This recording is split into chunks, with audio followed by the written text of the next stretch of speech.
Hey everybody, what's up? Steve Ray with you, the WACHULA'S Barbecue Show on the air Thursday night live from Ooltewah, Tennessee. We're brought to you by Michelin Tires. From the Michelin Defender LTX to the Michelin MX V4, Michelin Tires have a tire for your car, truck, or SUV. Don't let your family ride on anything else but Michelin Tires. The WACHULA'S Barbecue Show is also brought to you by Butcher Barbecue products available nationwide, online, and at a retailer near you. Trust your butcher, David Bosco. You can follow us on Facebook, Instagram, and YouTube. Just look for Owl's Nest Barbecue. Jeff Maxwell at his home base, monitoring the chat so everybody is welcome. And as always, we are the broadcast partner of Backyard Smokers Barbecue here on Facebook. We appreciate Wes Phillips and the gang at Backyard Smokers Barbecue. If you want to learn about live fire cooking, go to broadcast partner Backyard Barbecue, Backyard Smokers Barbecue. We got a great show tonight. A lot of fun stuff tonight going on. We've got,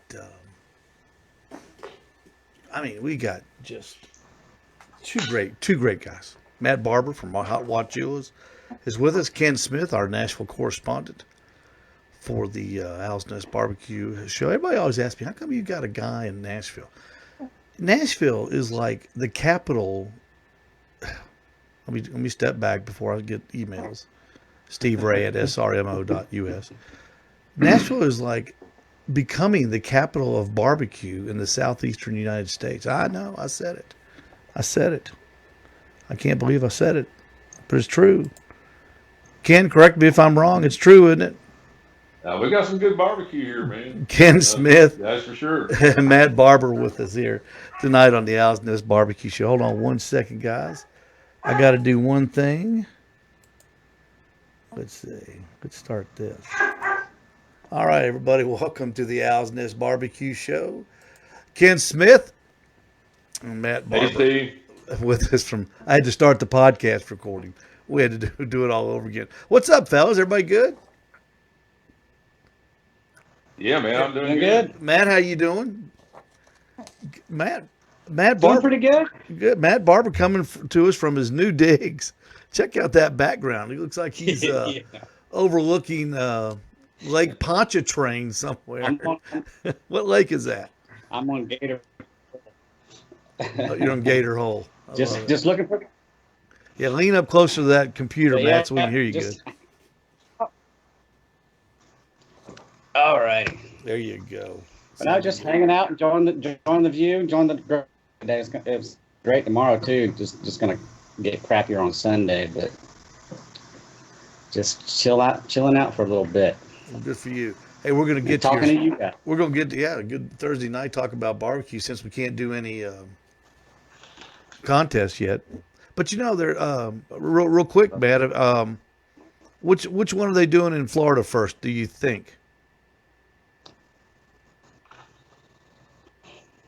You know, it's probably we're done until probably August, September. Oh my gosh! Because we usually don't have any in the summer, anyways, because it's too damn hot. Yeah. And that's usually when most of us go travel. You know, once the end of May, you know, it's shut down. You know, just mainly because you can't get any public to come to an event. Yeah. It's too hot. So, you know, they usually start kicking back in like August, September, October, November, and December, and then January, February, March are like slam packed every week, and then April and May it starts to slow down, and then it's crickets, and then we head up to Georgia, North Carolina, and everywhere else. But there's that's all changed. Yeah, there's a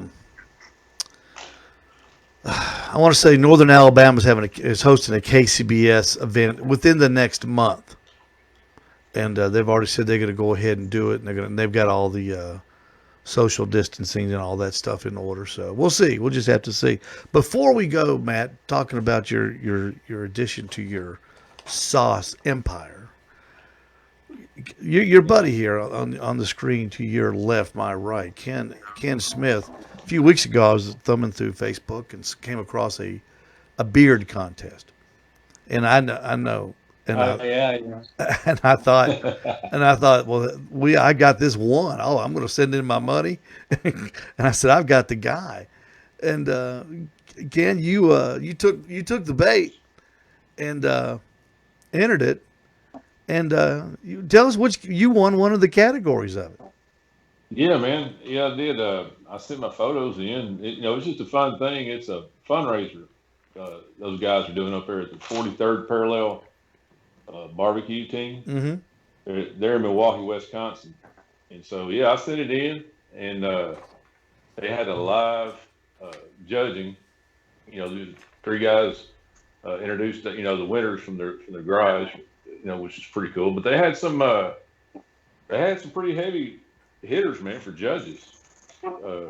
Yeah, read that. They had Emily Detweiler. We know she's CEO of KCBS, and Lou Holter. She's a TV personality plus award winning in KCBS and all that, and also Sandy Brown. Who's she? Sandy Brown is she's the top female SCA. Okay. Cook. Okay. And I think the last That's time Sandy I looked, Brown. That's Sandy Brown. Okay. Yeah, and so I think the last time I looked, man, she was actually number 2 overall.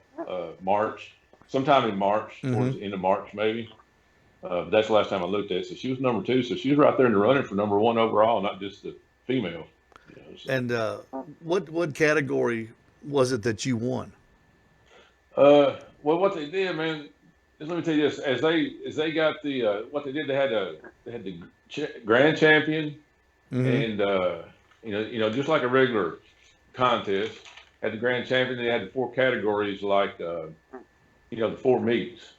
So whenever they came to my name, they pulled it out there. They just like make up a category. It's all for fun.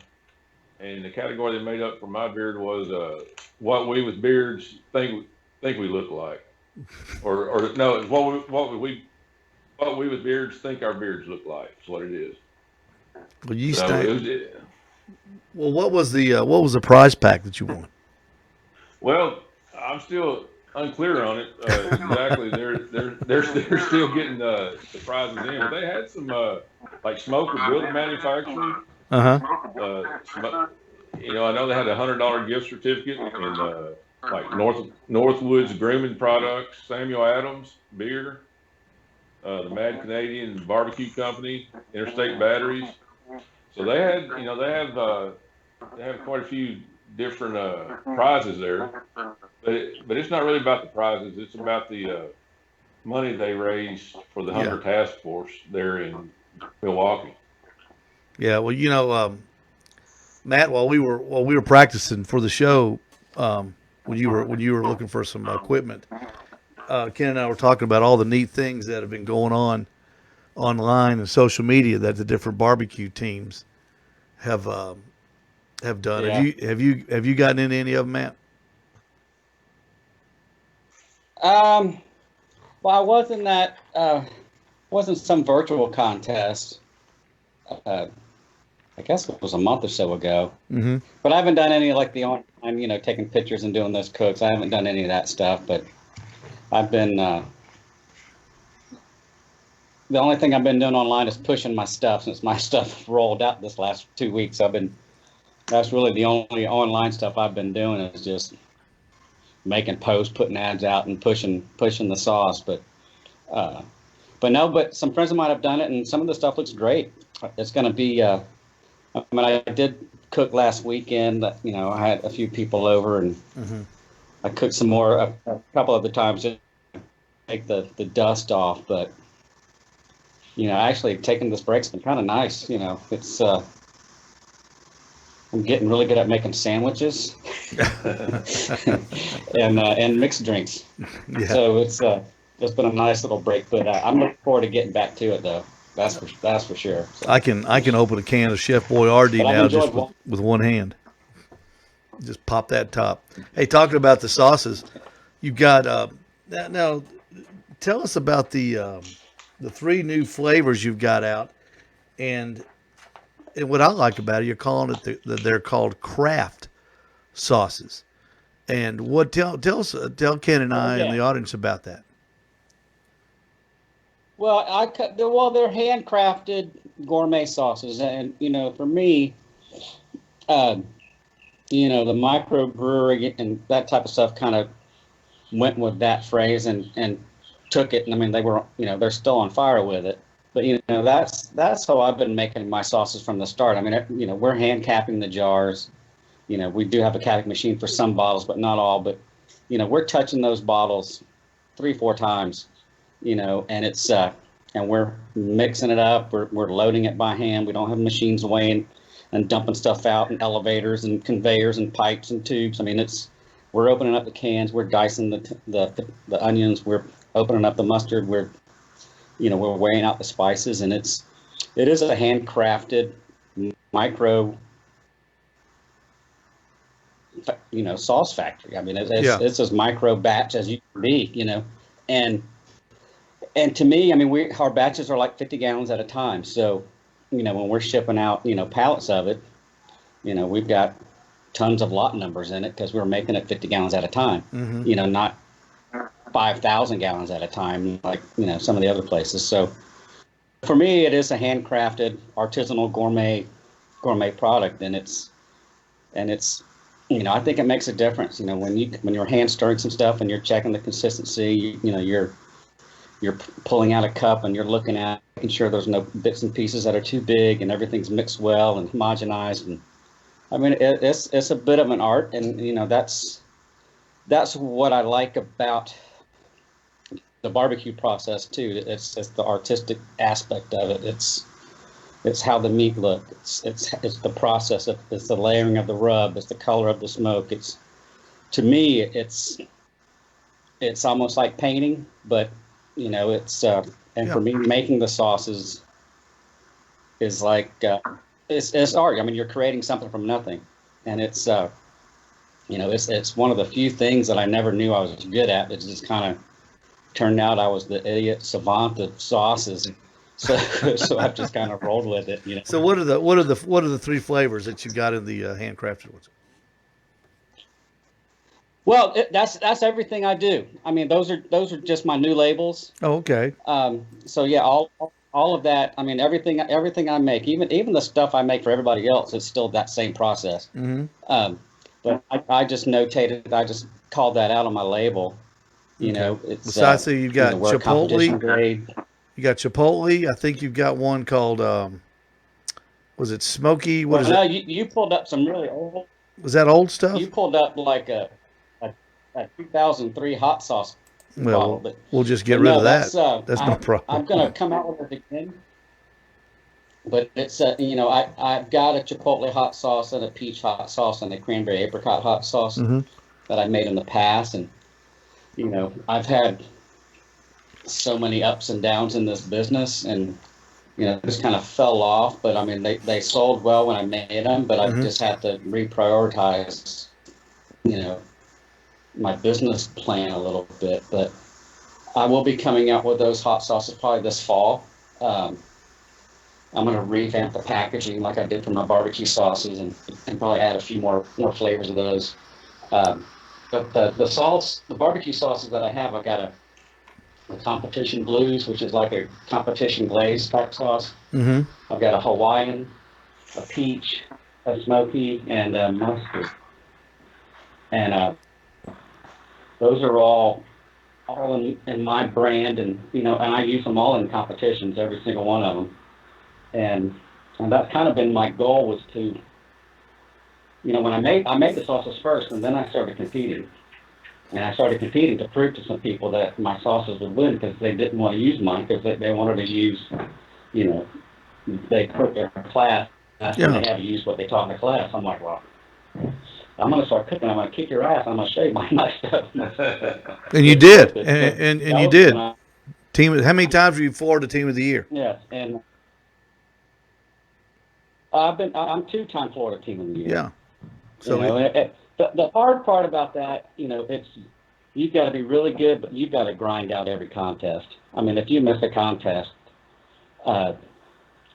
rarely does a team one team of the year not cook every contest. It's just it's kind of last man standing. I mean, because the points are cumulative. It's not, they don't pick your like 10 best or your 7 best or your 15 best. It's everything added up together. So, you know, I think this year I'm already like 6 contests back, but so it hasn't been a, you know, I've done it, and it's a great thing to win, you know, but, you know, my priorities have changed a little bit. You know, I want to travel more, see more, and, you know, push my sauces more. So, I mean, this downtime has really been beneficial for me because it's given me a lot more time to focus on it. But, you know, the flavors that you've got. I do miss it.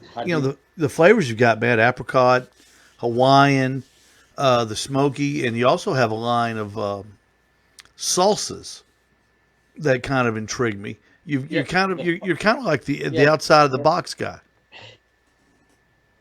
Well, actually, the crazy thing is, my first product was my peach salsa, and then my second was black bean and corn, and then a roasted garlic, then a traditional, and then I did some hot sauces that were kind of, you know, familiar recipes with some of those, and then barbecues were actually last on the list of products that I started off with, and it was. And it was weird how it all started. You know, my mom actually, she's a fan of mustard-based sauces. She's from Georgia. I am too. So the first sauce I made, like a spicy mustard sauce. And that recipe is the same now as it was then, but that's actually my base for every sauce that I make. So I love telling people that, you know, mustard sauce wins in competitions. And they're like, oh, you're full of crap. I'm like, well, here they are. So I saw where you've got the sauces going into a pretty major player. I know we have Publix here in Chattanooga, and how do you get your product placed in a large chain like a Publix? What kind of hoops do you have to jump through to do that? 15 years of hoops. I will say so. It's you know, it's tough. You got to be able to make the quantity. Your price has to be right, and you know, they don't say yes often. You know, I've pitched it to distributors. I've pitched it to the corporate offices, and, you know, and not just Publix, but, you know, tons of people. You know, it's, you know, you put your prices out and you say, this is what I can do. This is what I can make. This is. Taste these, please, you know, and sometimes they do, sometimes they don't. Sometimes they say, well, you know, we're kind of interested, but not now, you know, and they'll hook you up with another distributor. It's like, we work with them, maybe you could work something out with them. And, you know, it's just, you know, not giving up. It's really been what has made it happen. You know, when I first posted that out, you know, and I was in there before. When I first started, I got my products in, and it was one of the best and worst times of my life, because I was selling it great, and I had a sales company that was brokering my sales with this chain, and they missed a category review. But each year you still have to pitch it, no matter what. If you're Kraft or whoever, you got to pitch your sauces every year. And I didn't know the meeting got moved up 3 months. They weren't paying attention because I'm a small guy. Yeah. So when I called them to set up a meeting, I was already kicked out of the store. So I went from being on top of the world to being underneath it. And it took, well, and that was like 2004. So it took 16 years for me to get back in. Now, when you go in and pitch these products, is it like an episode on Shark Tank where you got five people sitting and you go in there and go, hey, I'm Matt Barber, and this is what I got, and I can hula dance, I can do wonders and eat cucumbers, and you need to buy my sauce. No, I mean, you know, it'd be interesting. It'd be more fun if it was like that, but no, it's a lot more. It's just, you probably get 15, 20 minutes, and you got to bracket that time out, what every 5 minutes is. Okay, 5 minutes of the product description, 5 minutes of pricing and sales structure, and then 5 minutes of, what your promotions calendar is going to be, and then 5 minutes on whatever else, And it's, and you just leave your samples and leave, and then if they like it, they call you. I mean, I haven't had any of them taste my stuff in front of me. They're like, nah, we'll put it out later. So it's just, but it's Are they looking at something? Are they looking for something that they can make an X amount? 'Cause what do the sauces retail for? What are they retailing them for? Mine are actually retailing around $3.99 to $4.49.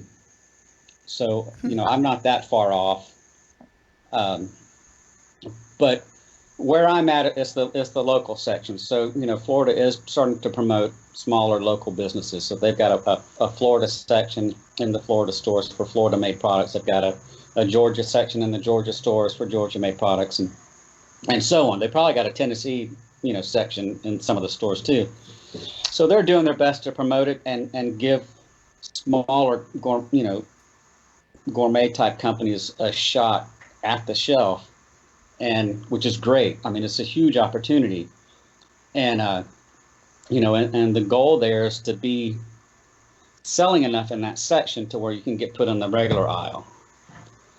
And then, of course, you want to sell enough on the regular aisle to get another chain interested. Yeah. And then you just want to keep latching on and scraping and crawling, because it's, a lot of times you can get this shot, and, it's, you could equate it to a lotto ticket that you have 3 or 4 years to cash in on. And you've got to make sure you don't screw that lotto ticket up. You don't want to get it wet. You don't want to mess it up. You don't want to tear it. You got to take care of it, and you got to work the hell out of it. So it's as exciting as it is, it's scary as hell, because the opportunities like this don't come around that often, and when they do, you don't want to screw it up, because I'll throw this out. It can be a life-changing event. Let me throw this out to both of you. I had no idea how popular sauces were until I opened up my store a year ago, Matt and Ken. Ken is a backyard guy. What do you? I guess because when I started barbecue, I went to a school, and I used what the team used and what they recommended. And of course, it was the same as everybody else.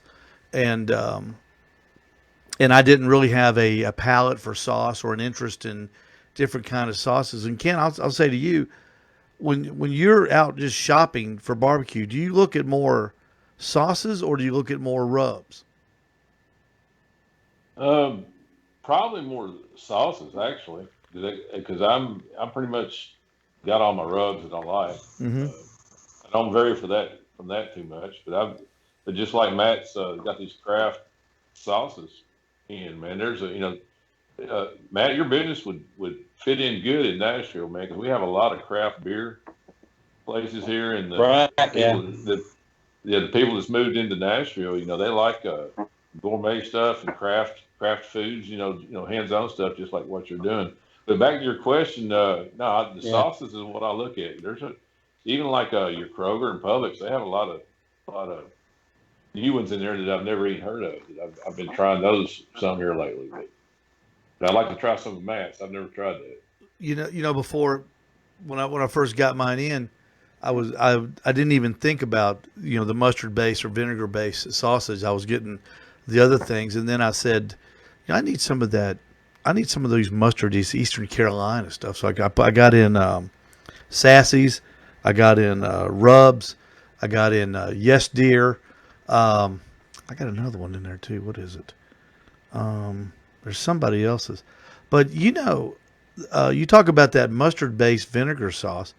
That has become my favorite go-to sauce, because not only do I like it in my barbecue, I like it in everyday eating, like for chicken, dipping your chicken wings in it, cheese sticks, fried pickles, in a mustard vinegar sauce.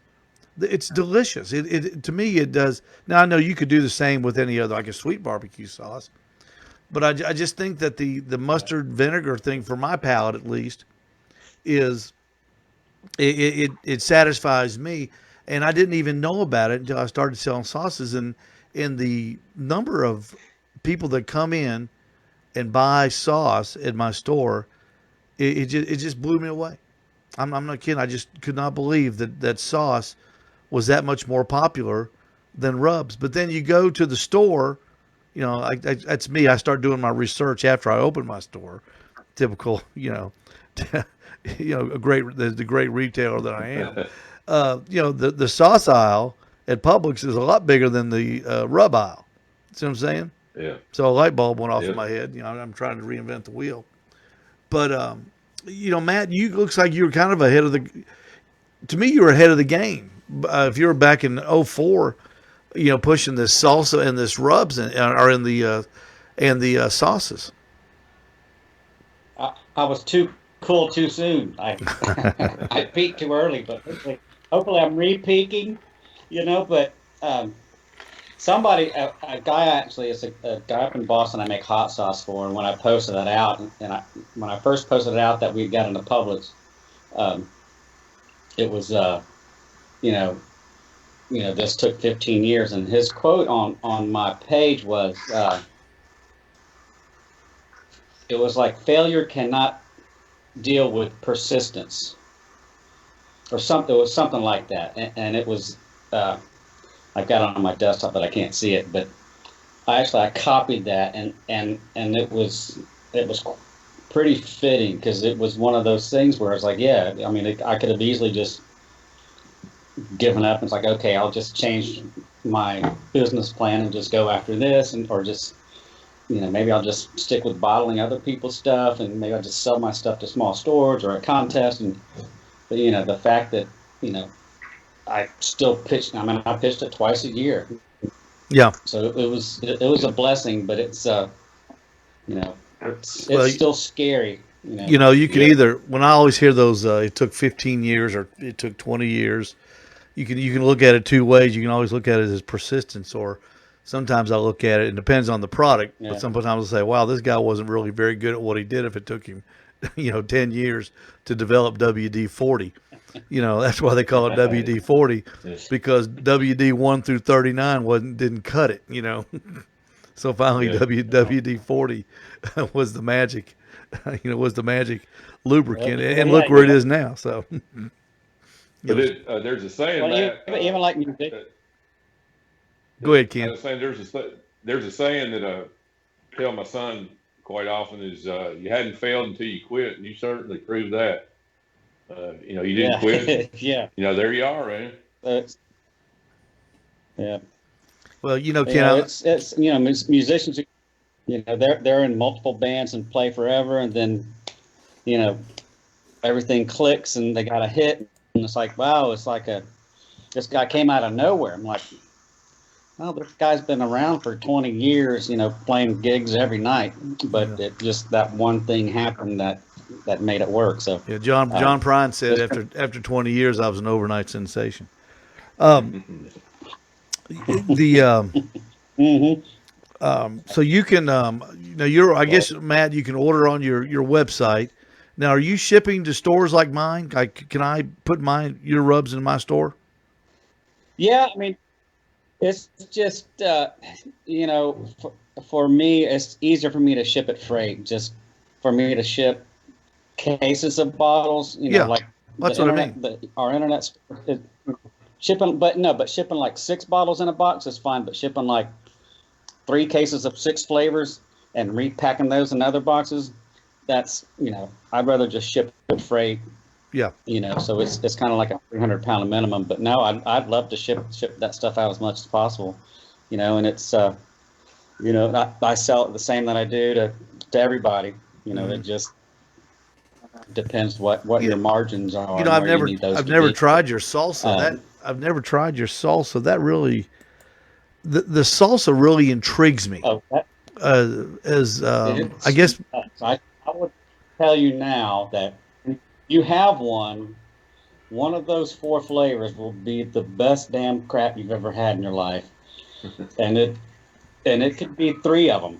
One of the 3. I mean, the restaurant style is just a plain. I mean, it's nothing fancy, but the peach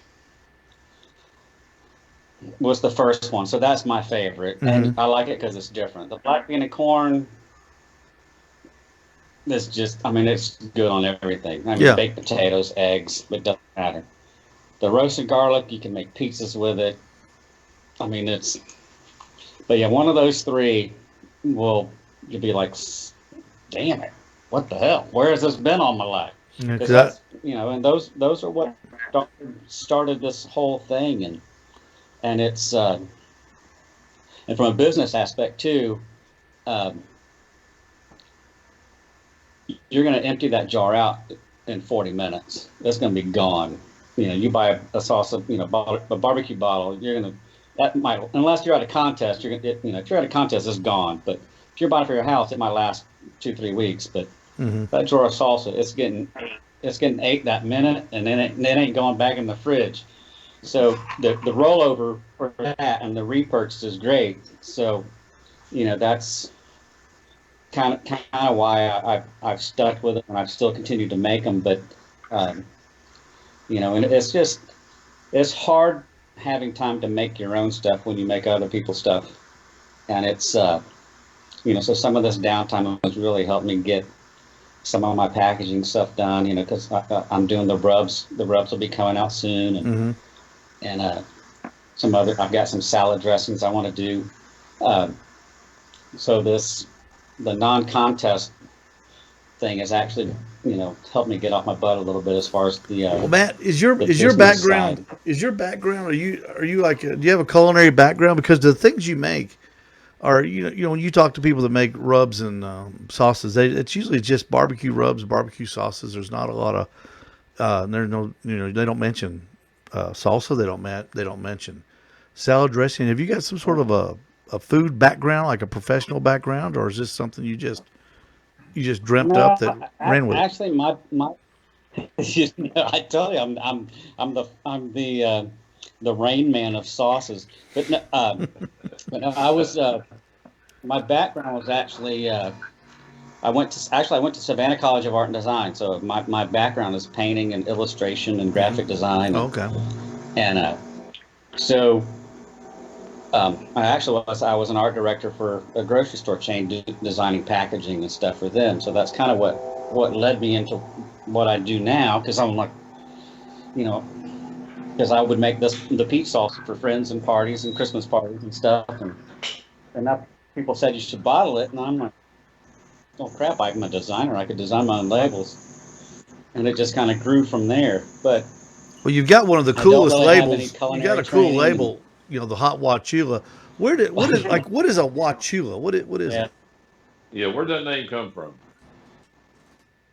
I went, when I first started this, it was like in 2000, but I've been trying to come up with names for probably 2 years before that.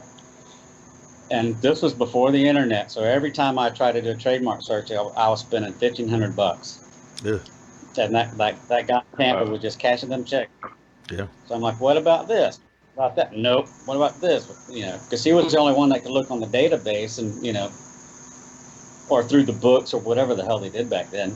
And so I was at work, and my boss at that point, who was the VP, or my boss's boss, he's like, well, how's it going? I'm like, man, I can't.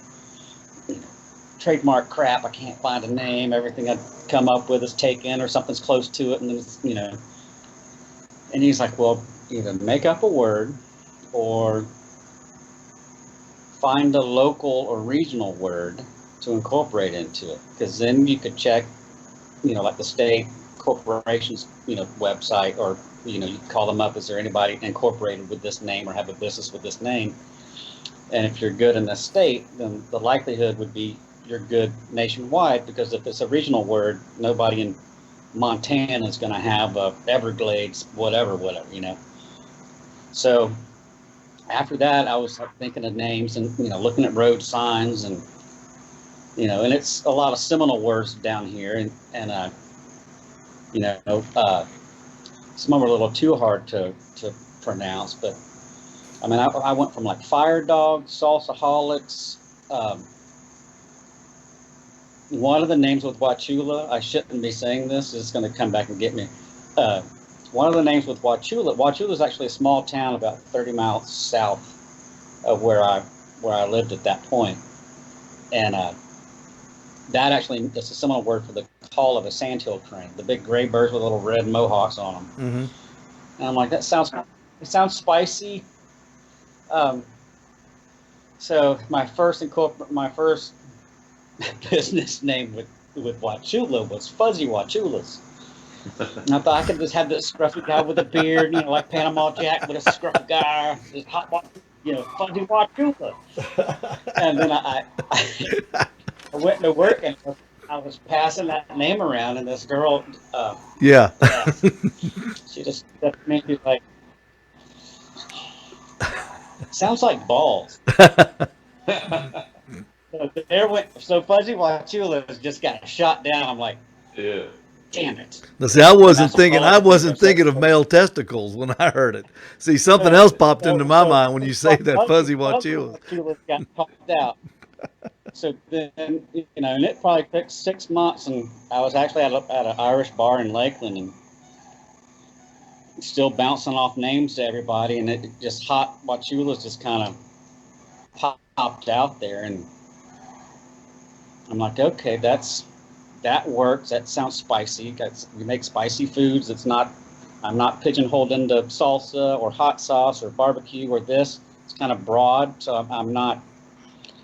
My company name's not going to dictate the products that I make for the most part, and it just kind of went from there. And it was it cost me thousands of dollars to get to that point, but it's and it's still, but so it is a similar word. It means the call of a sandhill crane, but for me it could be provocative. I mean, it's, if you've never heard of it before, it's like, check out the hot Wachulas on her, or like, she got some hot Wachulas. So it could be a little provocative, but welcome to the locker room. To me, it just sounded spicy. Yeah. but no more Fuzzy Wachulas. So at least it's out. Well, hey man, did I read somewhere that like your sauces are all gluten free? Did I read that? Yeah. Okay, that's good. Well, yeah, that was one of the things that's been, since I make my own stuff and I make stuff for other people. A lot of the products that come in that people want me to make for them are ketchup based, and usually that's where all the high fructose stuff is from, and some of that stuff has, depending on what sauces or whatever you use, some of that has some gluten in it, and so, but yeah, everything I make has no high fructose and no gluten in it.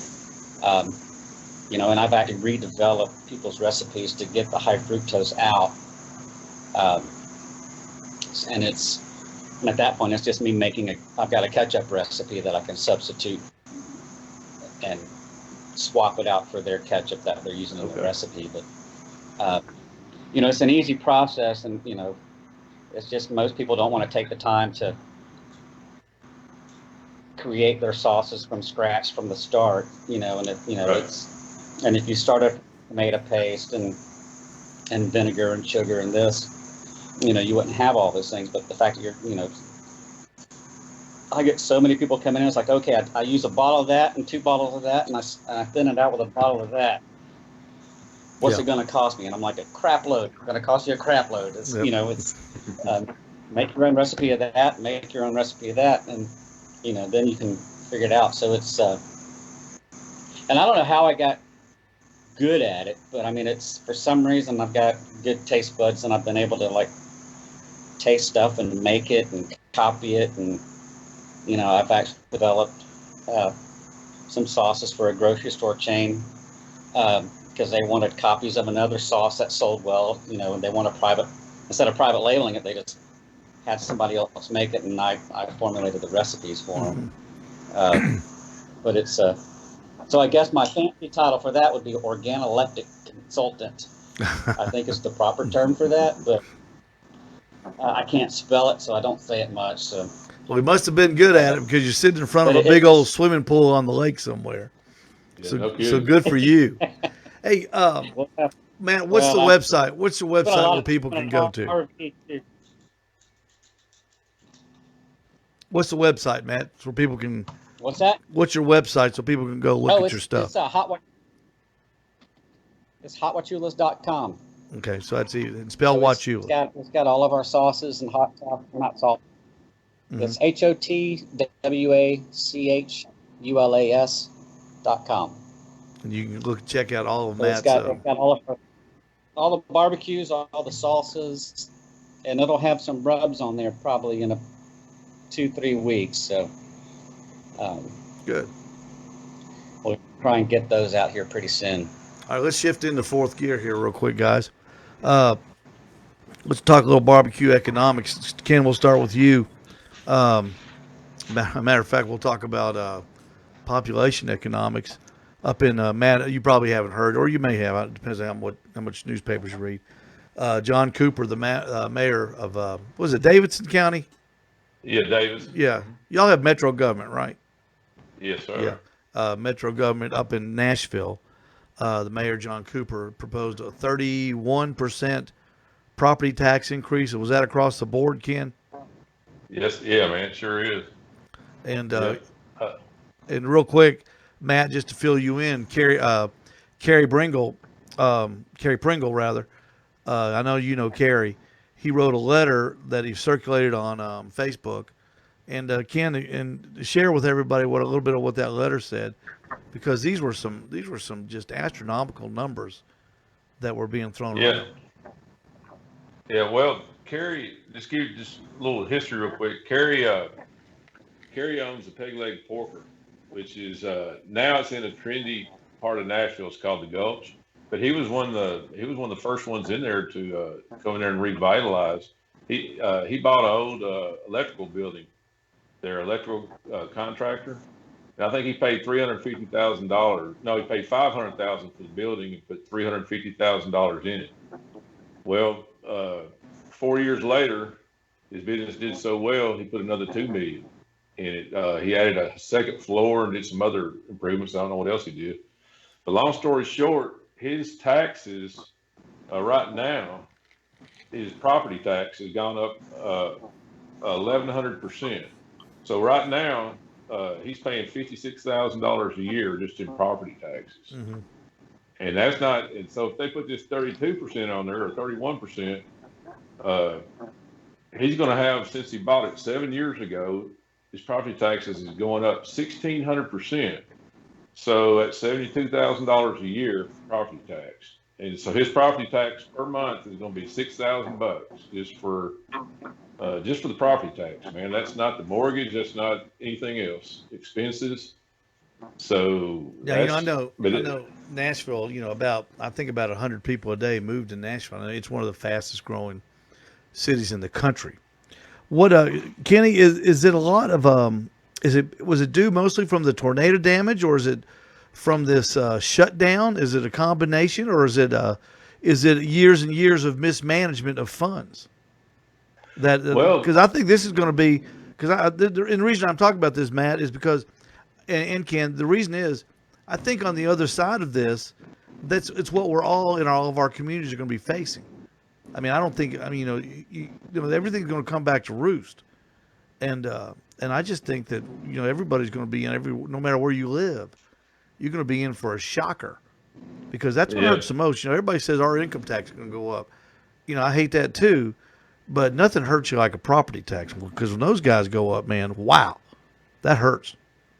Yeah, I'm thinking, there might be a little mismanagement in the past, but what's happened to Nashville is we had that tornado a couple months ago come through. I mean, it came right through the middle of Nashville.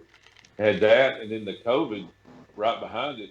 So it's pretty much drained. I mean, they're down. I just read the other day they're down to I think it was $11 million is all the city's got. So they're trying to make up a big difference by hitting everybody with that property tax. Matt, Trying to get back in the ball game. what about down in your part of Florida? I think it was Lakeland.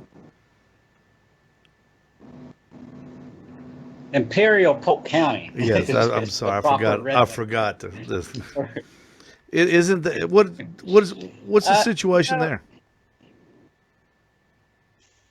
I don't know much about the property tax stuff, but I know, the catering business is pretty much shut down. I mean, it's just been a struggle for every small restaurant, having to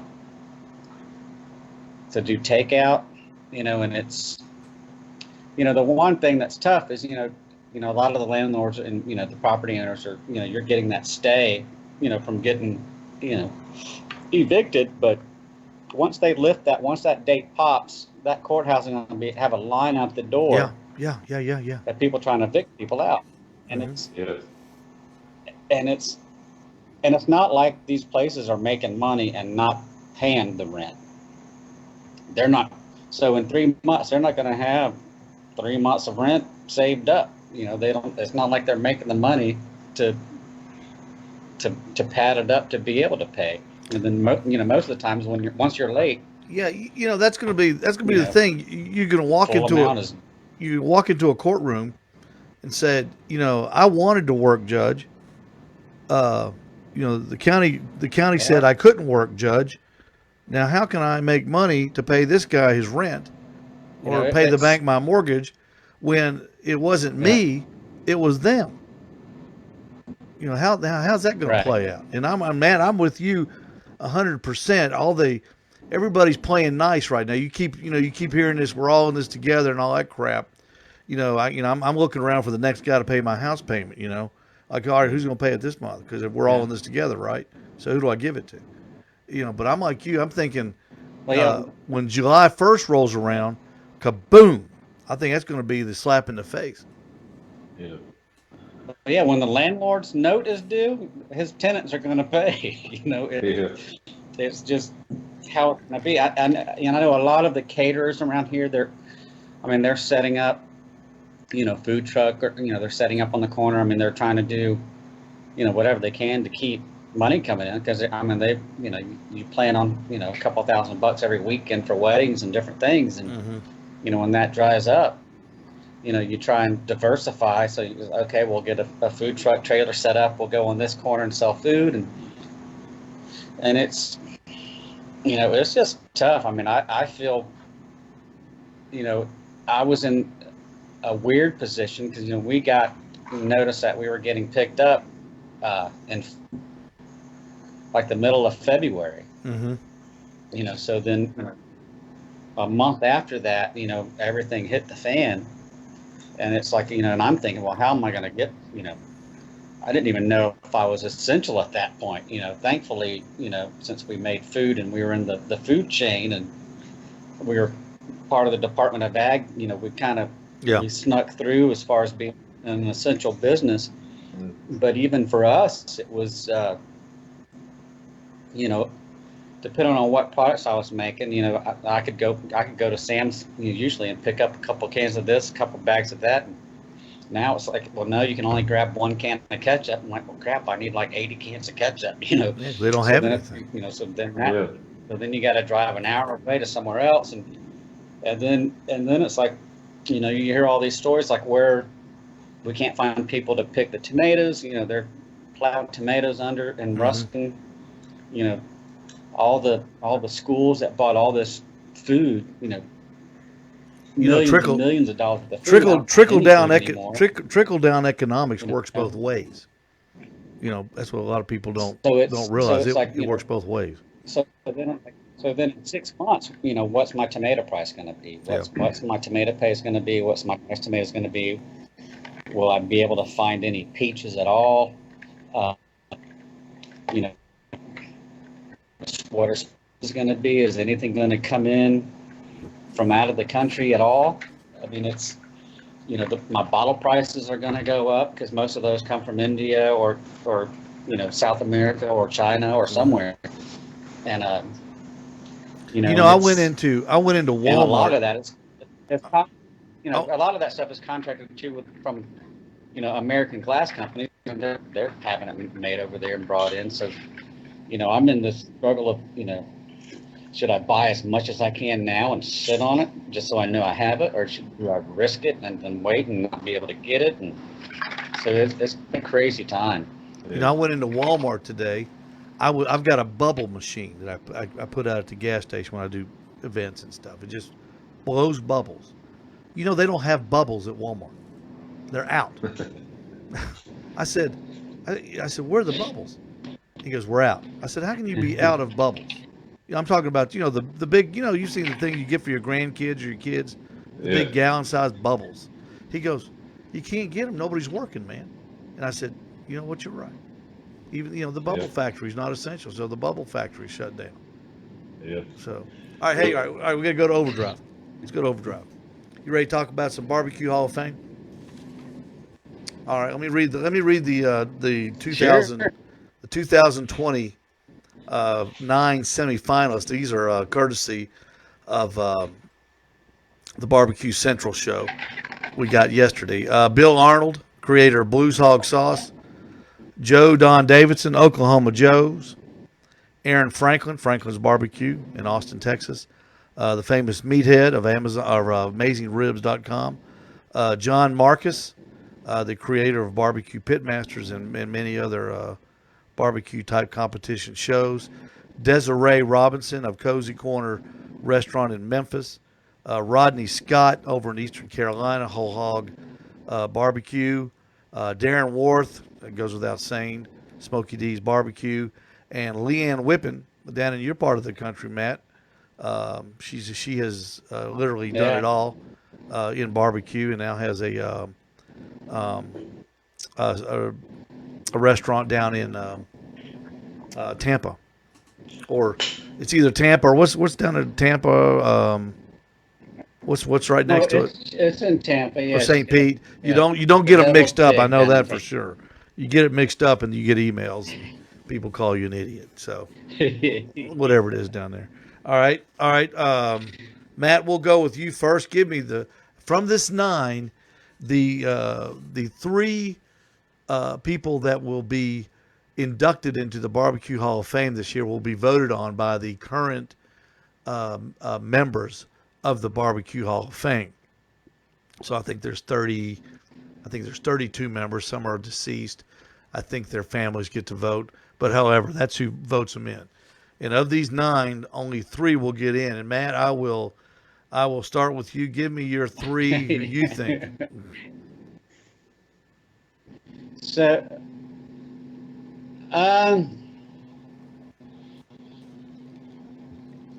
well, the no-brainer for me is Darren. It's. I was Smokey D's. I mean, there's just no doubt in my mind that Darren Worth, deserves it. I mean, we were cooking next to him at the Houston Livestock and Radio in, I guess, 2017. And I was cooking there with Carlo and Ernest and some other people because they won the San Antonio. Mm-hmm. So we were in the champions corner. So it was the winner of the Jack, the winner of the Royal, the winner of San Antonio, and the repeat winner from Houston the year before. And so Darren had won the Royal. And I think he came second or third in the other, the Invitational or the Invitational. He won the Jack the year before. He'd won every big contest in the world. Yeah. Within a 12-month period. And then he won that.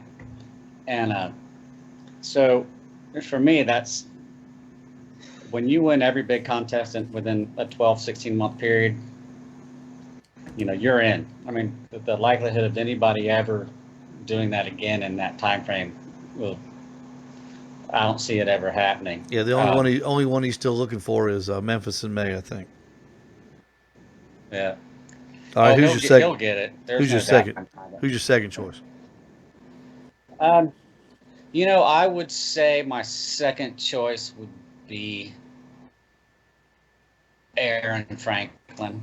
Okay. And just because of the popularity that he has brought to barbecue and to restaurants, I know he doesn't do any competitions really at all, and that's not his thing. But for me, part of what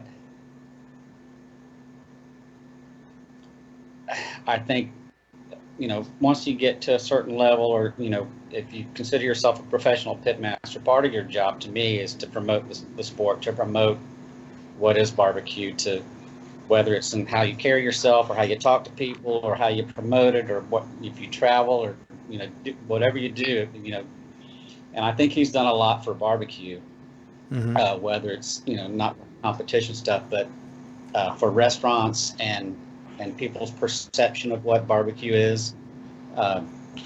Everybody knows who Aaron Franklin is. All right, who's number 3? He was the first barbecue guy to win the James Beard Award. So, that was a huge thing, when he did that first time. So, he would be my second choice. All right, number 3. My third would be that's the tough one. Well,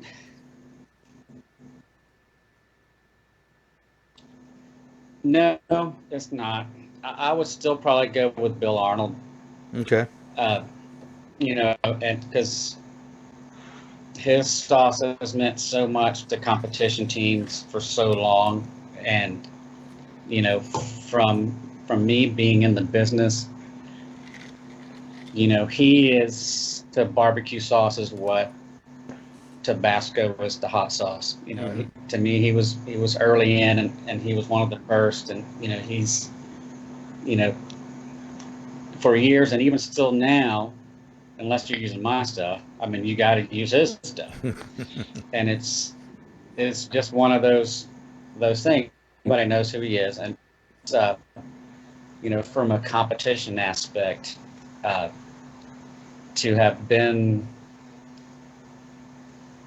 the go-to product for 90% of the teams that do well, it's huge, and it's and I know what it takes to be there and survive, and I know the struggle of a sauce company, and it's a tough gig. So that would probably be my third pick. So, all right. Darren. Matt says Bill Arnold, Bill Aaron and, Franklin, and Darren Worth. All right, we go to Nashville, Tennessee, to the Owl's Nest barbecue correspondent Ken Smith. Your top 3, Kenny. All right.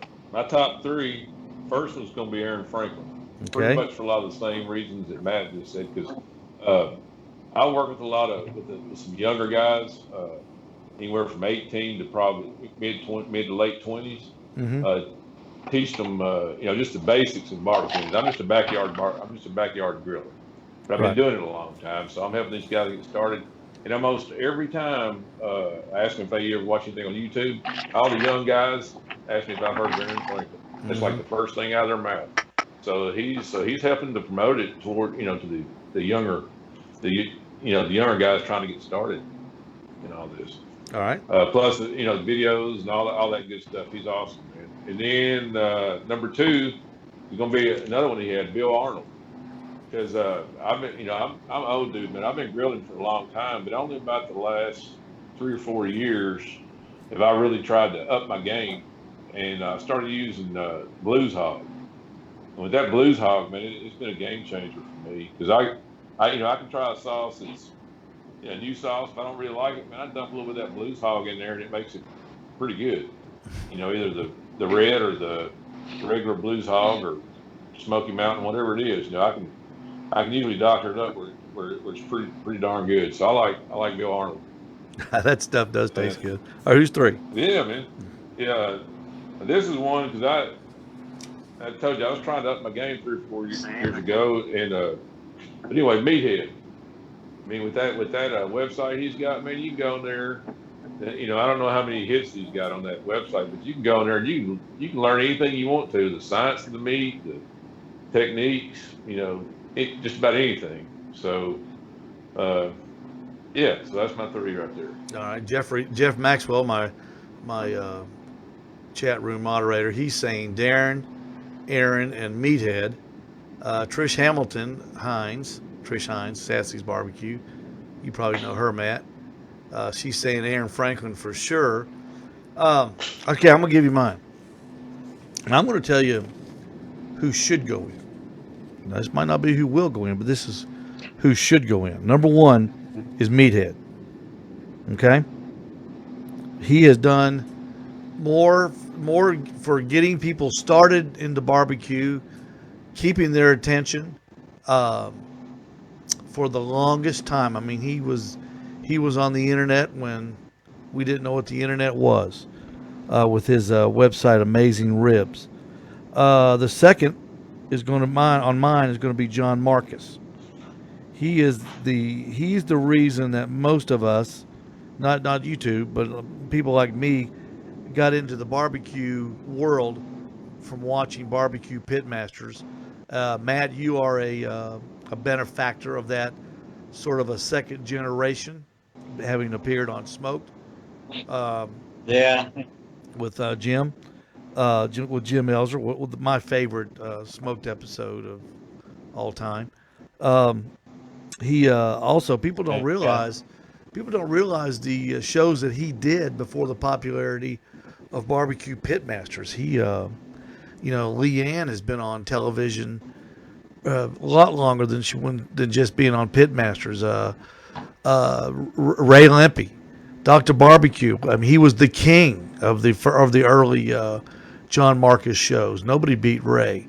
I mean, Ray'd take down Myron, and he'd hold him down and twist his nose. Ray was the man on the early John Marcus shows. So he is an important figure in barbecue. And my third person is going to be Desiree Robinson from Memphis. She is a restaurateur, dedicated her life to her family running that restaurant, which is one of the most popular places in Memphis. And I just think that what she represents to all the people in the barbecue restaurant business is what they strive to be, as someone who does it consistently every day, comes in every day. You don't see, you see Aaron Franklin, with his masterclass videos and his YouTube videos, and he's out front. And he does a great job. But what people don't see is when Aaron Franklin goes in early and he's opening cans of beans, and he's peeling, doing the restaurant, the grunt work. And that's what Desiree has done for so many years. So my picks are Meathead, John Marcus, and Desiree Robinson. So we'll see how they go, and I think they vote on that in just a couple weeks. So interesting talk there on the Barbecue Hall of Fame. Matt, do you keep up with the Barbecue Hall of Fame? Is that something you strive to be in maybe someday? I don't really keep up with it, but it is something, to say I don't want to be in it would be a lie. Mm-hmm.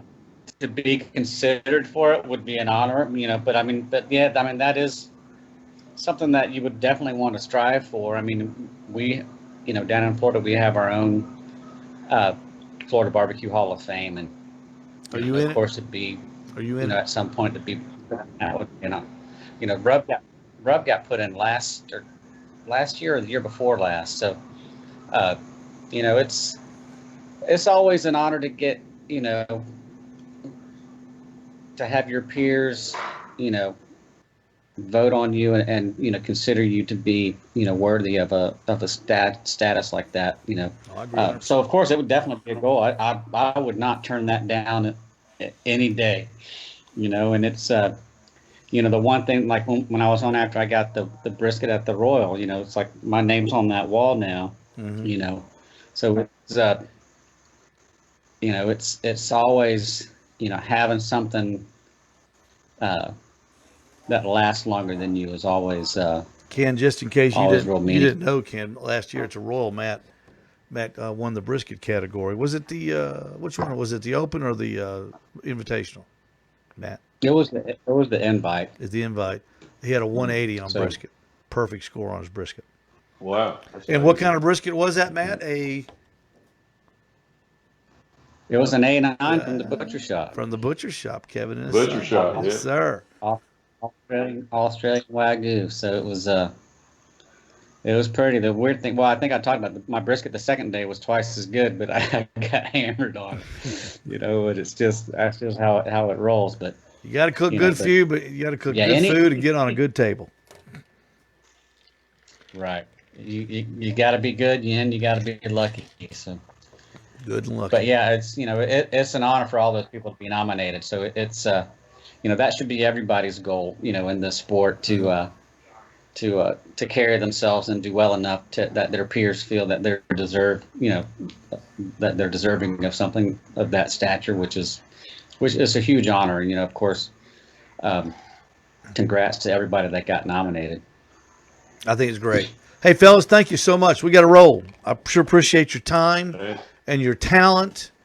And Matt, I'll be calling you. We need to get Thanks for some having hot WACHULA'S sauce and salsa in the Owl's Nest Barbecue Supply Store. We'll put that in the Florida section right next to Rub Bagby and Trish Hines in the Florida section of the There you store. go. And make sure you get some of that peach, man. Don't try. Oh, I'm gonna get them all. I'm gonna get them all. And Ken, when you drive down to see us in a couple weeks, we'll have them. Okay. Ken Smith, All right, buddy. the Owl's Nest Barbecue Nashville correspondent, and Matt Barber from Hot WACHULA'S Barbecue down in Florida. HotWachulas.com to see all of the sauces and products that Matt and his staff come up with on a daily basis. Thanks, fellas. We appreciate you very much. All right, let's get rid of those guys. Thank you so much. What a great time with those guys. We had a good time. Thanks to them for being here. Next week, we'll be right back here on Thursday night at 7 o'clock with some more great barbecue talk. Remember, when you need tires for your car, truck, or SUV, don't think of anybody else but Michelin tires. They're the best. And don't forget, when it comes to barbecue flavor, Butcher Barbecue, a great arsenal or a great product to add to your barbecue arsenal. He's got your barbecue covered. Dave Bosky at Butcher Barbecue. Until next week, Steve Ray signing off from the Owl's Nest Barbecue Show. Good night and good luck.